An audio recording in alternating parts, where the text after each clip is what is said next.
மாதா தொலைக்காட்சியின் இனிய நேயர்களே, வாழ்வு தரும் இறைவார்த்தை என்ற இந்த நிகழ்ச்சி வழியாக மீண்டும் உங்களை சந்திப்பதில் பெருமகிழ்ச்சி அடைகின்றோம். உங்கள் அனைவருக்கும் எங்கள் நெஞ்சார்ந்த வணக்கம். பாஸ்கா காலத்தில் இருக்கிறோம். உயிர்ப்பின் ஆண்டவரை கொண்டாடி கொண்டிருக்கிறோம். தவ காலத்தில் மட்டும் தவமும் ஜபமும் ஈகையும் செய்து நாம் நன்றாக கொண்டாடினால் போதாது. நாம் எல்லாரும் அல்லேலூயா கிறிஸ்தவர்கள், உயிர்ப்பின் ஆண்டவரில் நம்பிக்கை வைப்பவர்கள் என்பதை உணர்ந்து 7 வாரங்கள் திருச்சபையோடு சேர்ந்து ஆண்டவரின் உயிர்ப்பை கொண்டாடுவோம். வழியில் மறைநூலை அவர் தெளிவாக்குகையில் நம் உள்ளம் உருகவில்லையா என்று சொன்னார்கள் எம்மாவூஸ் சீடர்கள். ஆண்டவருடைய வாக்கை மாதா தொலைக்காட்சி வழியாக கேட்கின்ற ஒவ்வொரு உள்ளமும் உருக வேண்டும், பயனுள்ள சாட்சிய வாழ்வு வாழ வேண்டும் என்று நாங்கள் எல்லாரும் விழைகின்றோம். இன்றைக்கு பாஸ்கா காலத்தின் 3வது ஞாயிற்றுக்கிழமையின் இறைவாக்குகளை பற்றி சிந்திப்போம். இன்றைய நற்செய்தி பகுதி லூக்கா 24ஆம் அதிகாரத்திலிருந்து எடுக்கப்பட்டுள்ளது. 35 முதல் 48 வரை உள்ள இறைவசனங்கள். அதன் பின்னணியை பற்றி சற்று கேட்போம். இன்றைய நற்செய்தி லூக்கா எழுதிய நற்செய்தியினுடைய 24ஆம் அதிகாரத்திலே எம்மாவூஸ் பாதையில் இயேசுவை சந்திக்கிற சீடர்களுடைய எதிர் விளைவுகளை விளக்குவதாக அமைகிறது. எம்மாவூஸ் பாதையிலே இயேசுவோடு நடந்து உரையாடி அப்பம் பிற்கும்போது அவரை கண்டுகொண்ட சீடர்கள் தங்கள் அனுபவித்த அந்த அனுபவத்தை சீடர்களோடு பகிர்ந்து கொள்கிறார்கள். இது நற்செய்தியுடைய முதல் பகுதி. இரண்டாவதாக இப்படி அவர்கள் பேசிக்கொண்டே இருக்கும் பொழுது இயேசு அவர்கள் மத்தியிலே தோன்றி தன்னையே அவர்களுக்கு வெளிப்படுத்துகிறார். நான் தான் உயிர் தாண்டவர் என்று சொல்லி தன்னை வெளிப்படுத்துகிறார். இது 2வது பகுதியாக வருகிறது. 3வது, இந்த உயிர் தாண்டவர் உலகெங்கும் சென்று நற்செய்தி அறிவியுங்கள், இவற்றுக்கு எல்லாவற்றுக்கும் நீங்கள் சாட்சிகள் என்று கொடுக்கிற கட்டளை பகுதியாக 3வது பகுதி அமைகிறது. அதே நேரத்தில் இன்றைய நற்செய்தி நம்ம வாசித்து பார்த்தோம்னா ரொம்ப அழகான 2 விதமான மனநிலைகளை இன்றைக்கு வெளிப்படுத்துது. கடவுள் நீங்க பார்த்தீங்கன்னா எப்பொழுதுமே பழைய ஏற்பாட்டிலிருந்தும் சரி, அந்த இறைவாக்குகள் எப்பவும் பார்த்தீங்கன்னா கடவுள் உறுதிப்படுத்துகின்ற கடவுள், திடப்படுத்துகின்ற கடவுள், தைரியப்படுத்துகின்ற கடவுளாக தான் எப்பொழுதுமே கடவுள் அவருடைய மனநிலையை வெளிப்படுத்தி இருக்கிறார். ஆனால் இந்த சீடர்களுடைய மனநிலை, நம்முடைய மனநிலை இன்னைக்கு பார்த்தோம்னா பழைய ஏற்பாட்டிலிருந்து இன்றைக்கு வரைக்கும், சீடர்கள் காலத்திலிருந்து இன்றைக்கு வரைக்கும் அச்சப்படுகின்ற மனநிலை, ஐயப்படுகின்ற மனநிலை, ஏற்றுக்கொள்ளாத மனநிலை, இதுதான் நம்முடைய மனநிலை. இந்த 2 மனநிலைகளை இன்றைய நற்செய்தி ரொம்ப அழகா படம் பிடித்து காட்டுது. இன்றைய நற்செய்தியில நம்ம வாசிக்கிறோம், என் கைகளையும் என் கால்களையும் பாருங்கள், நானே தான், என்னை தொட்டு பாருங்கள், எனக்கு எலும்பும் தசையும் இருப்பதை காண்கிறீர்களே, இவை ஆவிக்கு கிடையாது என்று அவர்களிடம் கூறினார் என்று நாம் வாசிக்கிறோம். புனித எரோனிமோஸ் இப்பகுதியை பற்றி விளக்குகின்ற பொழுது இப்படியாக சொல்கிறார். இயேசு தன்னுடைய பிசிக்கல் கரங்களினால் சீடர்களை தொட்டார், நாவினால் பேசினார், அவர்களுக்கு உணவு கொடுத்தார், அதே போல அவர்கள் கொடுத்த உணவையும் உட்கொண்டார். இந்த உயிர்ப்பினுடைய உண்மைதான் சீடருடைய வாழ்க்கையிலே பெருத்த மாற்றத்தை உருவாக்கியது. இந்த உலகம் மடமை என்று கருதுவதை கடவுள் தனக்கு ஞானமாக மாற்றிக்கொள்கிறார். அதாவது எல்லா விஷயத்திலும் நீங்க பாத்தீங்கன்னா, இப்ப மீட்புக்கு அடையாளம் இல்லாட்டி ரட்சணியத்தின் அடையாளம் சொல்லி சொன்னோம்னா சிலுவை. அது கிரேக்கர்களுக்கும் யூதர்களுக்கும் அது ஒரு பெரிய ஒரு தடையாக இருந்தது. அது ஒரு இழிவின் சின்னமாக இருந்தது. அதே மாதிரி ஆண்டவருடைய உயிர்ப்புக்கு, அவருடைய அந்த உயிர்ப்பினுடைய செய்திக்கு சாட்சியமாக இருந்தது அந்த வெறுமையான கல்லறை. அந்த கல்லறையில் ஒண்ணுமே இல்லை. 2வது அவருடைய காயங்கள், என் காயங்களை தொட்டு பாருங்கள் அப்படின்னு சொல்றார். அப்போ இந்த ஒரு எவ்வளவு சிம்பிள் காட், ஒரு சாதாரண மனிதனும் ஏற்றுக்கொள்ளக்கூடிய எந்த விதமான ஒரு குழப்படியும் இல்லாத ஒரு கடவுள்னு சொல்லி சொன்னா, நம்ம கடவுள் எல்லாரும் பார்த்து அன்பு செய்து ஏற்றுக்கொள்ளக்கூடிய ஒரு கடவுள். ஏன்னா அவர் சாதாரண விஷயத்தையும் தனக்கு சாதகமாக பயன்படுத்தி கொள்கிறார். காலியான கலரை பார்த்து நம்பினவங்க ஒரு சிலர், பெயர் சொல்லி கூப்பிட்டதுனால நம்பினவங்க ஒரு சிலர், காயத்தை பாரு, தொட்டு பாரு, நம்பாம மட்டும் இருந்துடாத அப்படின்றது ஒரு சிலர் என்று இறங்கி ஒவ்வொருடைய தகுதிக்கும் அவருடைய விசுவாசத்தின் அளவுக்கும் ஏற்ப ஆண்டவர் தன்னை தாழ்த்தி தன்னை வெளிப்படுத்துகிறார்னு சொன்னாரு. ஏறக்கூடிய அதனுடைய சுருக்கத்தை நம்ம மறுபடியும் இன்னொரு நிகழ்வுல இந்த இடத்துல பார்க்குறோம். பொரிச்ச மீன் தொண்டை வாங்கி சாப்பிட்றாரு. என்னோட கையும் காலையும் தொட்டு பாருங்க, சதையும் நரம்பும் ஆவிக்கு இருக்காதுன்னு சொல்லி உறுதிப்படுத்துறார். சீடர்களுடைய நிலைக்கு இறங்கி சென்று தன்னை வெளிப்படுத்தும் ஒரு எளிய இறைவனை பார்க்கிறோம். அதே மாதிரி எனக்கு நீங்க எல்லாருமே சொன்ன மாதிரி ஒரு நல்ல கருத்து, அந்த கையும் காலையும் அவங்க பார்த்தாங்கன்னாக்க என்ன பார்ப்பாங்க? கையும் காலில் காயத்தை தான் பார்ப்பாங்க. 3 ஆண்டுகளுக்கு முன்பாக முன்னாள் திருத்தந்தை 16ஆம் பெனடிக்ட் அகில உலக நோயாளிகள் தினத்தில் சொல்லும் பொழுது சொன்னார், உயிர்த்தாண்டவரின் மகிமையை அறிந்து கொள்ள இருக்கிற ஒரே அடையாளம் அவரின் தழும்புகள் தான். அவரின் தழும்புகளினால் நாம் குணமடைந்தோம் என்று சொல்லி சொன்னார். இந்த சீடர்களுடைய அச்சம், பயம், திகைப்பு, சந்தேகம் போன்ற நோய்களை குணப்படுத்துகிற ஒரு வல்லமையான அடையாளம் அவருடைய தழும்புகள் தான். அதே மாதிரி பொரித்த மீன் அவருடைய அன்றாட உணவு. ஆண்டவர் தன்னை வெளிப்படுத்துகிறார். எந்த வகையிலாவது அவர்கள் தன்னை நம்ப வேண்டும், புரிந்து கொள்ள வேண்டும் என்கின்ற ஒரு அழகான செய்தியை ஆண்டவர் வலியுறுத்துவதாக அவருடைய காட்சி அமைகிறது. சீடர்கள் அச்சம் நிறைந்தவர்களாய் இருக்கிறார்கள். இன்னொரு பக்கம் பார்த்தால் ஆண்டவர் பொறுமையோடு அவர்களை தேடி வந்து ஏன் கலங்குகிறீர்கள் என்ற அக்கறையோடு அவர்களிடம் விசாரிப்பது, கைகளையும் கால்களையும் அவர்களுக்கு காட்டுவது, இன்னும் ஒரு படி மேலே சென்று உண்பதற்கு ஏதாவது இருந்தால் கொடுங்கள் என்று அவர்கள் பொரித்த மீன் தொண்டை அவரிடம் கொடுக்கும்போது உண்டு நான் உயர்த்து விட்டேன் என்று எப்படி ஆண்டவர் அக்கறையோடு பொறுமையோடு மீண்டுமாக தம்மை வெளிப்படுத்துகிறார் என்பதை இந்த பகுதி மிக அழகாக காட்டுகிறது. எருசலேம்ல இருந்தவங்க எம்மாவோஸ் போறாங்க. அப்படின்னா இயேசுனுடைய இறப்பு அவருடைய உள்ளத்துல ஒரு பெரிய பாதிப்பை ஏற்படுத்தி விட்டது. மெசியா ஒரு பெரிய தலைவர் நம்பி இருந்தவர் இறந்து போய்விட்டார். அப்படி பார்த்தா அப்படின்னா இவங்கெல்லாம் எக்ஸ் டிசைபிள்ஸ், அந்த நம்பிக்கை போயிருச்சு. பாதையை மாற்றிக்கொண்டு போகின்ற சூழ்நிலையில் தான் ஆண்டவர் தேடி போகின்றார், அவங்கள திரும்பி கொண்டு வருவதற்காக. நீங்கள் மீண்டுமாக எருசலேமுக்குள் வாருங்கள், கிறிஸ்துவுக்குள் வாருங்கள், சீடத்துவ வாழ்க்கையை நீங்கள் தொடங்குங்கள். நீங்க தான் வெளியே செல்ல வேண்டும், நற்செய்தியை அறிவிக்க வேண்டும். என்ன நற்செய்தி?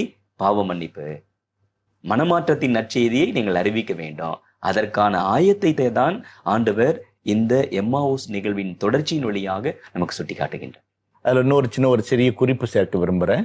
அது அவருடைய மனக்கண்களை, மறைநூலை புரிந்து கொள்ளும்படி அவருடைய மனக்கண்களை திறக்கிறார் என்று சொல்றது. அந்த அப்பம் பிடும்போது அவர்கள் கண்கள் திறக்கப்பட அவர்களை கண்டுகொண்டார்கள் என்று லூக்கா சற்று ஒரு 10 வசனங்களுக்கு முன்பாக குறிப்பிட்டு சொல்லுகிறார்.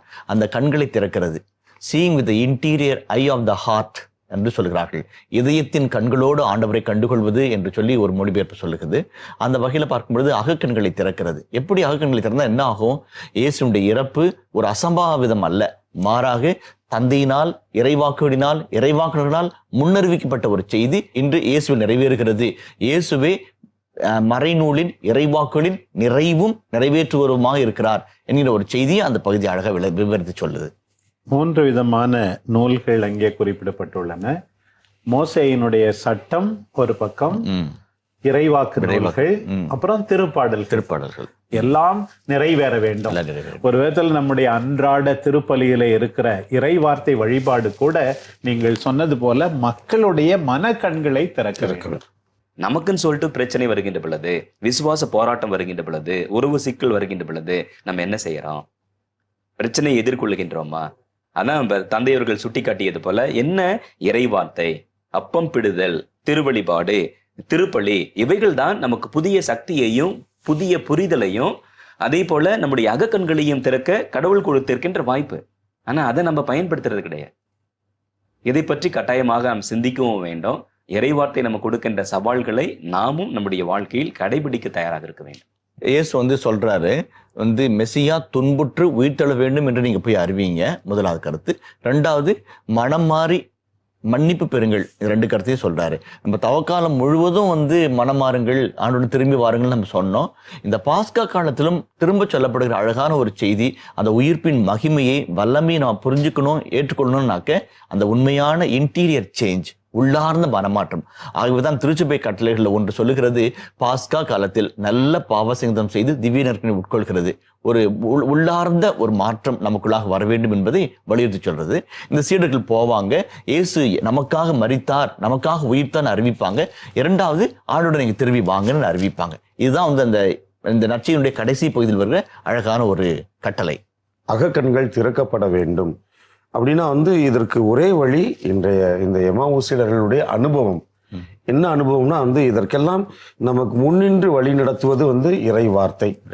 அந்த இறை வார்த்தையை நம்ம எந்த அளவுக்கு ஆழ்ந்து வாசிக்கிறோம், தியானிக்கிறோம், படிக்கிறோம், அப்படின்னும் போது அவர் அந்த இறை வார்த்தையை வந்து அவர் நமக்கு விளக்குகின்ற பொழுது, அதை நாம் கேட்கின்ற பொழுது நமக்கு வந்து எந்த அளவுக்கு நமது மனம் உருகவில்லையா அப்படின்னு வந்து அவங்க சொல்கிறாங்க. அந்த எம்மாவு சீடர்கள் சொல்கிறாங்க. அப்போ இறை வார்த்தை. ரெண்டாவது அப்பம் பிற்கின்ற பொழுது, அப்பம் பிற்கிறது வந்து திருப்பலியில் பங்கெடுக்கின்ற பொழுது உண்மையான அந்த ஒரு ஈடுபாட்டோடு, ஏதோ கடனுக்காக திருப்பலியில் அவங்க உண்மையிலேயே வந்து ஆண்டவரை நான் சந்திக்கப் போகின்றேன், அவரோடு பேசப் போகின்றேன், அவருடைய வார்த்தையை கேட்கப் போகின்றேன், இது மட்டுமல்ல நான் அவரையே எனது உள்ளத்தில் நான் ஏற்றுக்கொள்ளப் போகின்றேன் என்ற ஒரு ஆசையோடு, ஆவலோடு, பற்றுதலோடு அதில் பங்கு கொள்கின்ற பொழுது நிச்சயமாக வருகின்ற இதனால் எனக்கு கிடைக்கக்கூடிய அந்த சக்தி வந்து எந்த விதமான இது நான் தப்பி ஓடாமல் நேரடியாக நான் சந்திப்பதற்கு, என் வாழ்க்கை வாழ்வதற்கு, சான்று பகர்வதற்கு, சாட்சியாக இருப்பதற்கு எனக்கு சக்தி கிடைக்கிறது அப்படின்ற இந்த ஒரு அழகான செய்தியை இன்றைய நற்செய்தி நமக்கு வெளிப்படுத்துது. நம்முடைய திருவழிபாட்டு கொண்டாட்டங்களில் எல்லாம் நிகழ்வது இதுதான். நாம் அச்சத்தோடு இருக்கும்போது, கவலையோடு இருக்கும்போது நம்மை அணுகி வருகின்ற நம் அன்பு தெய்வம், நம்முடைய மனக்கண்களை திறக்கின்ற நம்முடைய ஆண்டவர் இயேசு கிறிஸ்து, மனக்கண்களை திறந்து என்றும் வாழ்கின்ற அவரை நம்ப வைப்பது, அதோடு பாவ மன்னிப்பு பெற மனம் மாற தூண்டுகின்ற நம் அன்பு தெய்வத்தை நாம் பார்க்கிறோம். இத்தனை அற்புதமான செய்திகளை இன்றைய நற்செய்தி வாசகம் நமக்கு வழங்கி இருக்க, இன்றைய முதல் வாசகம் திருத்தூதர் பணியிலிருந்து எடுக்கப்பட்டுள்ளது. 3ஆம் அதிகாரம் 13 முதல் 15 வரை உள்ள திருவசனங்கள் மற்றும் 17 முதல் 19 வரை உள்ள திருவசனங்கள். ஆலயத்தின் அழகு வாயிலில் பிச்சை கேட்டுக்கொண்டிருந்த கால் விளங்காத ஒருவனை பேதுருவும் யோவானும் குணப்படுத்துகிறார்கள். இதை கண்டு மக்கள் வியப்படைந்து சீடர்களை பின்தொடர்கிறார்கள். சாலமோன் மண்டபத்தில் கூடுகிறார்கள். அவர்களை பார்த்து பேதுரு ஆற்றுகின்ற ஒரு சின்ன உரைதான் இன்றைய முதல் வாசகமா இருக்கிறது. 4 வசனங்கள் தான், ஆனால் அழகான அற்புதமான கருத்துக்களை உள்ளடக்கி இருக்கிறது. நம்ம 3ஆம் அதிகாரம் முதல் இறை வார்த்தையில வாசிப்போம். ஒரு நாள் இறை வேண்டல் செய்யும் நேரமாகிய பிற்பகல் 3 மணிக்கு பேதுருவும் யோவானும் கோவிலுக்கு சென்றனர். இந்த நற்செய்தியிலிருந்து, திருவழிபாட்டு நூல், இவைகளிலிருந்து அப்படி தொடர்ச்சி இது வந்துட்டே இருக்கும். 3 மணி அப்படின்னா யூதர்களுக்கு வந்து ஜெப நேரம். அந்த 3 மணி ஜெப நேரத்தில் தான் ஆண்டவர் இயேசு கிறிஸ்து உயிர் தருகின்றார், உயிர் விடுகின்றார். அந்த 3 மணி நேரத்தில் தான் இங்கேயும் இந்த சகோதரனுக்கு சுகம் கிடைக்கின்றது, விடுதலை கிடைக்கின்றது. இதை மையமாக வைத்து இதைதான் ராய்ப்பர் பேதுரு வந்து கெட்டியா பிடிச்சிக்கிறாரு. இங்க இருந்து தான் தன்னுடைய செய்தியே ஆரம்பிக்கின்றார். பேதுரு ஆற்றின உரையில வந்து ஒரு சின்ன சின்ன கருத்துக்கள், எளிமையான கருத்துக்கள் தான். அதுல முதலாவது வந்து அவர் வந்து ரொம்ப வெளிப்படையா சொல்றார். மக்களை பார்த்து, இயேசுவை நீங்கள் கொன்றீர்கள், தந்தையாம் கடவுள் அவரை உயிர்ப்பித்தார், நீங்க என்ன செஞ்சீங்க, கடவுள் என்ன செஞ்சார் சொல்றாரு. இரண்டாவது நம்ம பார்க்கும் பொழுது இதுக்கு நாங்க சாட்சிகள். மூன்றாவது நம்ம பார்க்கும் பொழுது நீங்க அறியாம செஞ்சிட்டீங்க, நீங்க தெரியாம செஞ்சிட்டீங்க, இது செஞ்சது கூட தெரியாம செஞ்சிட்டீங்க. இன்னும் 3ஆவது பகுதி வராரு. 4வது பகுதியில் சொல்லும் பொழுது இது எல்லாம் நடந்து எதுக்காக, கடவுளுடைய வாக்கு நிறைவேறும் என்பதற்காக அப்படின்னு சொல்லிட்டு, கடவுளுடைய வாக்கு நிறைவேறுனாக்க என்ன அர்த்தம், நீங்க மனம் மாறி கடவுளை திரும்பி வாங்க. ஒரு சின்ன ஒரு வட்டமான ஒரு இது, மக்களுடைய மன என்ன செஞ்சாங்க, கடவுள் என்ன செஞ்சாரு, எதுக்காக இது செஞ்சாரு, நாம என்ன செய்யணும், இந்த 4 பகுதியிலும் உள்ளடக்கி இந்த உரையானது அமைகிறது. இந்த மனமாற்றம் அப்படின்றது வந்து தபசு காலத்துல ரொம்ப மனம் திரும்பி நற்செய்தியை நம்புங்கள்னு சொல்லி தான் வந்து இப்போ நம்ம வந்து சாமுவேல் புதன்லாம் வந்து அந்த தபசு காலத்தை ஆரம்பிக்கிறோம். மனிதனி மண்ணாயிருக்க மண்ணுக்கு திரும்புவாயின்னு சொல்றதை விட்டுட்டு மனம் திரும்பி நற்செய்தியை நம்புங்கள். அப்போ இது வந்து அந்த தபசு காலத்துக்குள்ளேயே வந்து நின்று முடிஞ்சிருச்சு. ஏன்னா நம்ம மக்களுடைய மனநிலை அப்படின்னு பார்த்தீங்கன்னா, எப்பவுமே இந்த தபசு காலத்துல தான் மனமாறணும்ட்டு அந்த நம்முடைய மறைவுரைகளும் அதிகமாக அதை பற்றி பேசும். இது அப்படி இல்லைல்லப்பா, மனமாற்றம்ன்றது வந்து தபசு நாட்களில் மட்டும் இல்லை, ஆண்டவருடைய உயிர்ப்பை கொண்டாடுகின்ற இந்த நாட்களிலும் சரி, எப்பொழுதுமே வந்து இது மிக மிக முக்கியம். ஏன்னா அதுதான் வந்து அடிப்படையானது. நான் ஒரு சாட்சியாக இருக்க வேண்டும், கடவுளிலே நான் ஒன்றித்திருக்க வேண்டும், என் அகக்கண்களை நான் திறக்க வேண்டும் என்று சொன்னால் என் மனம் மாற வேண்டும். அப்போ அதை தான் வந்து இந்த முதல் வாசகம் மீண்டுமாக வலியுறுத்துகிறது. நம்ம தவக்காலத்தில் நினைவு கூறுகின்ற சிந்திக்கின்ற மனமாற்றத்திற்கும் இந்த நாட்களில் சிந்திக்கின்ற மனமாற்றத்திற்கும் கொஞ்சம் வித்தியாசம் இருக்குது. எப்படின்னா, இந்த மனமாற்றம் அன்பிலிருந்து பிறப்பெடுப்பது, விசுவாசத்திலிருந்து பிறப்பெடுப்பது, இயேசுவின் உயிர்ப்பிலிருந்து பிறப்பெடுப்பது. இயேசுனுடைய உயிர்ப்பு உறுதிப்படுத்தப்பட்ட பிற்பாடு உண்மையிலேயே இயேசுவை நேசிக்கின்றவர்கள், அன்பு செய்கின்றவர்கள், அவங்க வந்து அவங்களா இருக்க முடியாது. இந்த இயேசுவுக்கு பேதுரு சொல்லுகிற அடைமொழிகள் 5 அடைமொழிகளை சொல்றார். ஒன்று, இயேசு கடவுளின் ஊழியர் என்று சொல்லப்படுகிறது. இரண்டாவது, இயேசு நேர்மையும் தூய்மையுமானவர், நேர்மையானவர் தூய்மையானவர், ஹோலி அண்ட் ரைச்சுவஸ். நான்காவது, இயேசு வாழ்வுக்கு ஊற்றானவர், வாழ்வுக்கு ஊற்றானவர்னு சொல்லப்படுது. ஐந்தாவது இயேசுவே மெசியா. 5 அழகான அடைமொழிகள். இது எதுக்கு சொல்றாங்க? இந்த 5ம் இயேசுவே அவருடைய செய்தியினுடைய மையமாக இருக்கிறார் என்பதை வலியுறுத்தி சொல்றதா அமையுது. இன்றைக்கு எத்தனையோ அற்புதமான காரியங்கள் எல்லாம் நடக்கின்றன. சில பேர் அதற்கு புகழ் சம்பாதித்துக் கொள்கிறார்கள். எல்லா புகழும் வல்லமையும் ஆண்டவருக்கே என்பதை ராயப்பர் திட்டவட்டமாக அறிக்கை எடுக்கிறார். தந்தை அவர்கள் சொன்னது போல, இயேசு எப்படிப்பட்டவர்? இன்றும் வாழ்ந்து கொண்டிருப்பவர், நல்லவர், வல்லவர், நேர்மையானவர், தூய்மையானவர், வாழ்வுக்கு ஊற்றானவர், ஆண்டவருடைய அடியார், இன்றும் வாழ்ந்து கொண்டிருப்பவர் என்று சொல்லி எல்லாவற்றுக்கும் காரணம் இயேசுவே என்பதை மக்களுக்கு புரிய வைக்கிறார். இதோ நான் உனக்கு சொல்கிறேன், ஆண்டவருடைய பெயரால் உனக்கு நான் சொல்றேன், வேற என்னமே இல்லை. அவருடைய பெயர் வல்லமை, அந்த வல்லமை அந்த பெயரில் இருக்கின்ற வல்லமையால் உனக்கு நான் கட்டளையிடுகிறேன், எழுந்து நடன்னு சொல்றார். எல்லாவற்றிற்கும் மேலானவர் நமது ஆண்டவர் தான். ஆண்டவரின் வார்த்தை. ஒரு பக்கம் இயேசுவை மையப்படுத்துகிற ஒரு செய்தி, ரெண்டாவது ராயப்பர் இயேசுவை மையப்படுத்தி சொல்லுகிற ஒரு செய்தியோடு இன்னொரு பக்கத்தையும் உன் கண்பாக படம் வைக்கிறார். நீங்க என்ன பண்ணீங்க, நீங்க என்ன பண்ணீங்க, நீங்க என்ன பண்ணீங்கன்னா 3 காரணங்களை சொல்றாரு. நீங்கள் ஆண்டவரை புறக்கணித்தீர்கள், பிலாத்துவிடம் ஒரு கையளித்தீர்கள், அவரை மறுதளித்தீர்கள், கொன்று விட்டீர்கள். இப்ப கடவுள் தன்னை எப்படிலாம் வெளிப்படுத்தினாரு, அவருடைய இரக்க செயல்கள் என்ன, அவருடைய அன்பு செயல்கள் என்ன சொல்லிட்டு நீங்க என்ன பண்ணீங்க சொல்லிட்டு எதுக்கு சொல்றாருனாக்க, மனம் மாறி திரும்பி வாங்க, உங்கள் பாவங்கள் போக்கும் பொருட்டு, ஆண்டுடைய அருளை கண்டுகொள்ளும் பொருட்டு திரும்பி வாங்கன்னு சொல்லி அழைப்பு விடுக்கிறார். அந்த ராயப்புடைய அருளரை ஒரு கெரிக்மேட்டிக் ஸ்பீச்னு சொல்லுவாங்க. இயேசுவினுடைய உயிர்ப்பு பற்றிய, மீட்பு பற்றிய ஒரு அறிக்கை என்று சொல்லுவாங்க. அந்த அறிக்கையில 2, ஒன்று கடவுள் இயேசுவில் என்ன செய்தார், நாம் என்ன செய்ய வேண்டும், இந்த 2 இணைந்து போகிற அழகான ஒரு தொகுப்பாக இந்த முதல் வாசகம் அமைகிறது. பேதுரு கொஞ்சம் கூட காம்ப்ரமைஸே பண்ணல. ஒரு பக்கம் புதுமை நடக்குது, மக்கள்லாம் ஆச்சரியப்படுறாங்க, சந்தோஷப்படுறாங்க. அந்த சூழ்நிலையில அவரை என்ன சொல்ல வரணும்னு ஆசைப்பட்டாரோ, தன்னுடைய இதயத்தில் இருந்ததோ அதை சொல்ல தயங்கவே இல்லை. இன்றைக்கும் கூட இயேசு சிலுவையில் அறையப்படுகிறார், இயேசு மறுதளிக்கப்படுகிறார், இயேசு புறக்கணிக்கப்படுகிறார். அது எல்லாவற்றிலும் உங்களுக்கு பங்கு உண்டு. யாராருக்கெல்லாம் இதில் பங்கு உண்டோ அத்தனை பேரும் மனம் மாற வேண்டும், பாவ மன்னிப்பு பெற வேண்டும். அப்போதுதான் வாழ்வு என்பதை பேதுரு உணர்த்துவதாக நாம் இதிலிருந்து எடுத்துக்கொள்ள வேண்டும். ஆமா, நல்ல தப்பு செய்யக்குள்ள மட்டும் நம்ம பாவியா மாறல, நன்மை செய்ய தயங்கும் பொழுதும் நம்ம பாவியா மாறுறோம். பாவியா இருக்குன்னு ஒரு அழகான கருத்தை ஃபார் சொன்னாங்க, ரொம்ப பிடிச்சிருந்தது. இந்த ஆஸ்கர் ரொமேரோ அந்த பேராயர் சொல்லும்போது அழகான ஒரு கருத்தை சொல்றாரு. புரட்சியாளனாக வாழாத எந்த கிறிஸ்துவனும் சாவான பாவத்தில் வாழ்கிறான்னு சொல்றார். நம்முடைய எண்ணம், வாழ்வு எல்லாம் புரட்சிகரமானதாக, இயேசுவின் அன்பினால் உந்தப்பட்டதாக, நீதிக்காக குரல் கொடுக்கிறதாக, அநியாயத்தை தட்டி கேட்கிற ஒரு மனநிலை கொண்ட வீரமுள்ள மனிதர்களாக வாழ வைக்க இயேசுவின் உயிர்ப்பு நமக்கு சக்தி கொடுக்கணும், கட்டாயம் கொடுக்கணும். அப்படி இல்லைனாக்க இயேசுவின் உயிர்ப்பு நமக்கு எப்படி செயலாற்றுன்னு சொல்ல முடியும்? இன்றைய காலகட்டத்துல, குறிப்பாக குடும்ப வாழ்க்கையில, நம்முடைய சமூக வாழ்க்கையில நம்ம செய்கிற மிகப்பெரிய பாவமே இதுதான். நம்ம நிறைய பேர் திருடாம இருக்கலாம், கொள்ளையடிக்காம இருக்கலாம், விபச்சம் செய்யாம இருக்கலாம், கொலை செய்யாம இருக்கலாம். ஆனா நம்ம கண் முன்பாக நம்முடைய பிள்ளைகள், இளைஞர்கள், இளப்பெண்கள், கணவன், மனைவி தவறு செய்கின்ற பொழுது அவங்க செய்யற தவற அன்போடு பாசத்தோடு சுட்டி காட்ட நம்ம தயங்குகின்றோம். உண்மையிலேயே விசுவாச வாழ்வு, கிறிஸ்துவ வாழ்வு, ப்ராஃபட்டிக் லைஃப், அடுத்தவர்களை உண்மையோடு வாழ, உயிருள்ள இறைவனோடு வாழ உதவி செய்கின்ற வாழ்வாக இருக்க வேண்டும். ஆண்டவர் இயேசு கிறிஸ்துவில் நம்பிக்கை கொண்டவர்களுக்கு ஒரு அடிஷனல் ரெஸ்பான்சிபிலிட்டி. இப்போது அறியாமல் செய்கிறோம் என்று சொல்லவே முடியாது. எனவே நாம் ஒவ்வொருவரும் இதை பற்றி புரிந்து கொண்டிருக்கும் போது, ஆண்டவருடைய வார்த்தையை வாசித்து தியானித்த போது, நம்முடைய திருவழிபாடுகளில், இறைவார்த்தை கொண்டாட்டங்களில் பங்கு பெறும் போதெல்லாம் மேன்மேலும் அதிகமாக நாம் ஆண்டவருடைய காரியத்தை செய்ய, மனம் திருந்தி புது வாழ்வை மேற்கொள்ள கடமை உண்டு. பிரியமானவர்களே, இன்றைய 2வது வாசகம் யோவான் எழுதிய முதல் திருமுகத்திலிருந்து மீண்டுமாக உயர்த்த ஆண்டவரில் நம்பிக்கை கொள்கின்ற அத்தனை பேரையும் மனமாற்றத்திற்கு அழைப்பதாகவே இருக்கிறது. 2ஆம் வாசகம் ஒரு அழகான ஒரு வாசகம். அருளப்பர் என்றாலே அன்பின் செய்தியை தாங்கி கொண்டு வருகிறவர்னு நம்ம எல்லாருக்கும் தெரியும்.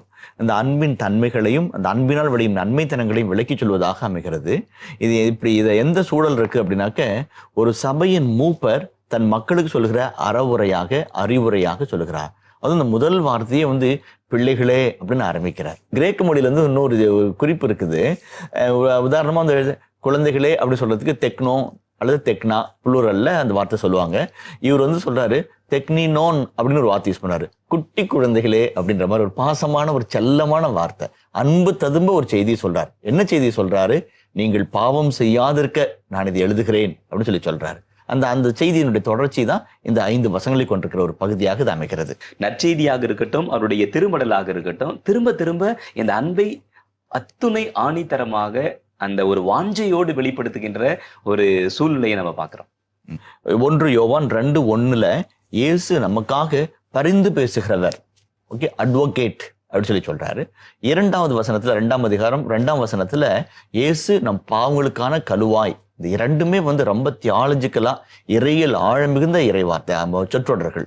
ஒண்ணு பாவம் செய்யாதீங்கன்னு சொல்றாரு. அப்படியே ஆயினும் ஒருவர் பாவம் செய்ய நேர்ந்தாலும் தந்தையிடம் பரிந்து பேசுபவர் ஒருவர் நமக்காக இருக்கிறார், அவரே மாசற்ற இயேசு கிறிஸ்து. நமக்காக பரிந்து பேசுகிறவர் அப்படிங்குள்ள நம்மளுக்குள்ள மனசுல வரும்.